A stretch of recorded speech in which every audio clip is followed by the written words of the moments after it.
नमस्कार, मैं पारितोष शर्मा, प्रोफेसर बड़ा बिजनेस। स्वागत है आप सभी का एक बार फिर से बड़ा बिजनेस के इस प्रॉब्लम सॉल्विंग कोर्स में, जो है how to start a startup. अभी तक आप 3 बहुत इंटरेस्टिंग वीडियोस देख चुके हैं, जिसमें बार बार मैंने आपको या तो मार्केट के बारे में, यानी मार्केट सेगमेंट के बारे में, और फिर अपना एंड यूजर प्रोफाइल कैसे बनाएं उसके बारे में समझाया है। अब मैं आपको समझाने वाला हूं एक बहुत इंटरेस्टिंग मैथमेटिकल फॉर्मूला इस वीडियो में, जिसको कहते हैं टैम, यानी टोटल एड्रेसेबल मार्केट। ये बहुत इंपॉर्टेंट नंबर है आपके इन्वेस्टर्स के लिए। आपका पूरा बिजनेस प्लान जो है ना, वो टोटल एड्रेसेबल मार्केट इसी नंबर पे डिपेंड करता है। तो बहुत ध्यान से आप देखिएगा इस पूरी की पूरी वीडियो को। सबसे पहले आपको फॉर्मूला समझा देता हूं टैम का। ये बहुत ही आसान है। Total addressable market is equal to number of end user profiles in the beachhead market, multiply that by annual revenue that you can make per such user। थोड़ा आसानी से समझाता हूं। आपकी बीच हेड मार्केट अब आपको पता लग चुकी है। ये बीच हेड मार्केट में मैंने आपको पिछली वीडियो में ये समझाया कि अब आपको देखना है कि आपके एंड यूजर्स कितने हैं। एक्चुअल एंड यूजर्स मतलब एक्चुअल इंसान जो पैसा पे करेगा आपके प्रोडक्ट के लिए, सर्विस के लिए, सोल्यूशन के लिए। ठीक है, जब आपको ये नंबर मिल जाए, उसके बाद आप इस नंबर को मल्टीप्लाई कीजिए। ऐसा आपको लगता है, अब बाय द वे, ये जो मैं आपको बताने वाला हूं, ये हंच भी हो सकता है, ये आपके पास हो सकता है असली डेटा भी हो, कि हर एक एंड यूजर आपके प्रोडक्ट पे एक साल में कितना पैसा खर्च कर सकता है। ये आप 2 तरीके से पता कर सकते हैं। या तो आप प्राइमरी रिसर्च कर सकते हैं, या आप ये भी देख सकते हैं कि आज वो यूजर अगर आपके तरीके का कोई और प्रोडक्ट, आपके कंपटीशन का कोई और प्रोडक्ट यूज करता है, तो उस पर वो एक साल में कितना पैसा खर्च करता है। आपका टैम यही नंबर होता है। अब ऑफ कोर्स आप मुझसे सवाल कर सकते हैं कि पारितोष जी, बात तो समझ आ गई कि ये टैम क्या होता है, अब टैम पे पहुंचे कैसे। देखिए, 2 तरीके होते हैं इस टैम को कैलकुलेट करने के, या टैम को समझने के। एक्चुअली कैलकुलेट करने के नहीं, बट समझने के। पहला है जिसको हम कहते हैं बॉटम अप रिसर्च, दूसरे को कहते हैं टॉप डाउन एनालिसिस। ये जो बॉटम अप होता है इसको हम प्राइमरी रिसर्च कहते हैं, टॉप डाउन होता है जिसको हम सेकेंडरी रिसर्च कहते हैं। प्राइमरी रिसर्च तो खैर अब तक आपको समझ आ चुका होगा, क्योंकि मैंने पहले भी काफ़ी बार 2 वीडियोस में इसकी बात की है। प्राइमरी रिसर्च का मतलब है जब आप अपने एंड यूज़र के साथ, कस्टमर के साथ एक्चुअली बैठ के one on one, face to face बात करते हैं उस यूज़र को समझने के लिए। दूसरा टॉप डाउन एनालिसिस, इसको कहते हैं सेकेंडरी रिसर्च। यानी मान लीजिए कि मेरी बीच हेड मार्केट है और मुझे बहुत ज़्यादा क्लैरिटी अभी है नहीं, तो मैंने क्या किया, मैंने गूगल फॉर्म बना लिया। अब गूगल फॉर्म बना के मैंने अपने पूरी की पूरी व्हाट्सएप लिस्ट को भेज दिया और बोला कि भाई ये फॉर्म भर दो। अब मैं उस फॉर्म को फिर देखकर समझूंगा कि भाई कौन मेरा कस्टमर है, कौन नहीं है, वगैरह वगैरह। इसको कहते हैं सेकेंडरी रिसर्च। मतलब यहां पे आप प्राइमरी, आप फेस टू फेस नहीं बैठे, आपने बस एक फॉर्म बना दिया, आपने भेज दिया एक रिसर्च करने किसी को।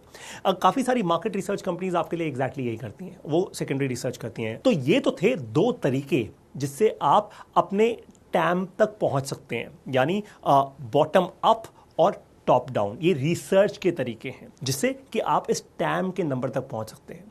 अब मान लीजिए कि आपके पास ये टैम का नंबर आ चुका है, आपने कैलकुलेट कर लिया ये टैम का नंबर क्या है। अब बारी आती है पैसा लाने की, right. This is the most important thing. तो टोटल बिजनेस पोटेंशियल क्या है, मतलब रेवेन्यू का पोटेंशियल क्या है मेरे इस प्रोडक्ट के लिए, या इस बीच हेड मार्केट में। ये बहुत ही आसान है कैलकुलेट करना। आपने अज्यूम कर लिया, मान लीजिए कि एनुअल रेवेन्यू पर यूजर आपको पता लग गया प्राइमरी रिसर्च से या जैसे सेकेंडरी रिसर्च से, उसको आप मल्टीप्लाई कर दीजिए नंबर ऑफ एंड यूजर से। तो आपका जो टैम है ये है एक्चुअल आपका रेवेन्यू का पूरा पोटेंशियल, कितना बड़ा आप बिजनेस क्रिएट कर सकते हैं। अब बारी आती है कि एक्चुअली टैम के बेसिस पे मैं कैसे ये पता करूं कि मैं सही बिजनेस कर भी रहा हूं या नहीं। अगर आपका टोटल एड्रेसेबल मार्केट $5 मिलियन से कम का है तो आपका बिजनेस बहुत छोटा है। अब मैं ये नहीं कह रहा कि छोटा बिजनेस गलत बिजनेस है, आप बिल्कुल कर सकते हैं, आप छोटा बिजनेस कर सकते हैं, आप 20 करोड़ 50 करोड़ रुपए का एक बिजनेस बना सकते हैं और आप उसमें बहुत खुश रह सकते हैं, उसमें कोई दिक्कत की बात नहीं है। पर अगर आप बड़ा बिजनेस बनाना चाहते हैं तो आपका टैम एटलीस्ट 20 से $100 मिलियन के बीच में होना चाहिए। एक और आपको बात बता दूं, कई एंटरप्रेन्योर्स अपने आप को और भी ज्यादा स्मार्ट समझते हैं।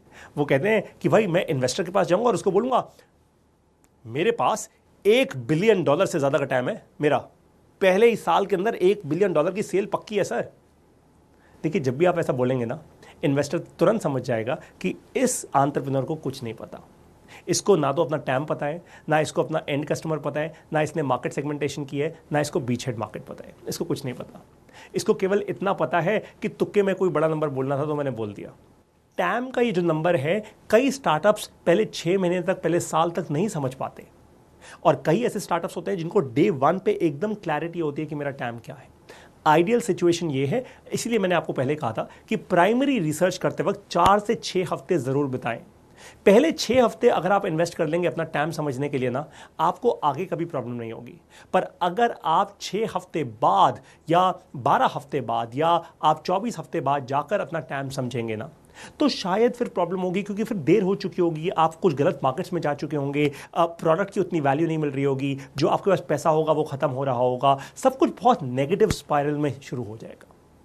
यहां पे आपके लिए एक इंपॉर्टेंट एग्जाम्पल है समझने का, और वो है फेसबुक। देखिए, फेसबुक को बहुत क्लैरिटी थी। वो कभी डे 1 पर पूरी दुनिया में उसने सोशल नेटवर्क मार्क ज़करबर्ग ने लॉन्च नहीं कर दिया था। उसको क्लैरिटी थी कि मेरा टोटल एड्रेसेबल मार्केट साइज जो है वो सिर्फ यूएस में, सिर्फ यूएसए में जितने भी आईवी लीग कॉलेजेस हैं पहले चरण में, और उसके बाद जितने भी सेकंड ग्रेड या जैसे थर्ड ग्रेड कॉलेजेस हैं दूसरे और तीसरे चरण में, मैं केवल वहां तक फैलूंगा। अगर वहां तक फैल गया तो ही अपने आप में ये बहुत बड़ी चीज बन चुकी होगी। ये पता था मार्क ज़करबर्ग को, और इसलिए उसका टैम बहुत क्लियर था। ठीक इसी तरीके से कोरा.कॉम का भी टैम बहुत क्लियर था। ये पूरा का पूरा जो Q&A नेटवर्क, ये क्वेश्चन एंड आंसर का जो वेबसाइट लॉन्च की गई, ये लॉन्च ही की गई थी इंटेलेक्चुअल्स और थिंकर्स के लिए, कंटेंट क्रिएटर्स के लिए, कंज्यूमर्स के लिए लॉन्च नहीं की गई थी ये वेबसाइट। अब ऑफ कोर्स ये वेबसाइट सभी के लिए ओपन है, और इसलिए आपको याद दिला दूं, बहुत साल पहले जब कोरा.कॉम लॉन्च हुआ था ना, तो ये इनवाइट ओनली नेटवर्क की तरह लॉन्च हुआ था। पहले केवल कुछ लोगों को इनवाइट मिला, वो आए, उन्होंने कंटेंट क्रिएट किया, फिर वो कुछ और लोग लेकर आए। इस तरीके से नेटवर्क रिफाइंड तरीके से चलता रहा और आगे बढ़ता रहा। ऐसा क्यों? क्योंकि इनके फाउंडर्स को पता था कि मेरा टोटल एड्रेसेबल मार्केट साइज जो है बहुत क्लियर है। मैं चाहता हूं कि आगे बढ़ने से पहले इस कोर्स में आप तसल्ली से अपना टाइम कैलकुलेट कीजिए। एक बार टाइम कैलकुलेट कर लेंगे, हो सकता है पूरा कोर्स देखने के बाद आप दोबारा करेंगे, हो सकता है आप 3 बार करें, 4 बार करें, इट इज फाइन। पर फिलहाल इस वीडियो को तुरंत देखने के बाद अपना टाइम कैलकुलेट कीजिए। अगर आपको टाइम की क्लैरिटी हो गई, आप एक ऐसी कंपनी क्रिएट कर पाएंगे जिसमें ग्लोबल इन्वेस्टर्स एक्चुअली इन्वेस्ट करेंगे। पर वो तभी होगा जब आपको इन चारों कॉन्सेप्ट्स की, और स्पेशली इस नंबर की, यानी टाइम की क्लैरिटी होगी। बड़ा बिजनेस के इस प्रॉब्लम सॉल्विंग कोर्स में मेरे साथ बने रहने के लिए, इस पूरी वीडियो को अच्छे से देखने के लिए, और ये प्रॉमिस करने के लिए कि वीडियो के असेसमेंट्स आप अच्छे से लेंगे, और साथ में ये जो टोटल एड्रेसेबल मार्केट जिसकी मैंने आपसे बात की है ना, उसको आप एक्चुअली कैलकुलेट करेंगे, इंप्लीमेंट करेंगे आप उसको अपनी स्टार्टअप में। ये करने के लिए, ये प्रॉमिस मेरे साथ करने के लिए आप सभी लोगों का बहुत बहुत धन्यवाद।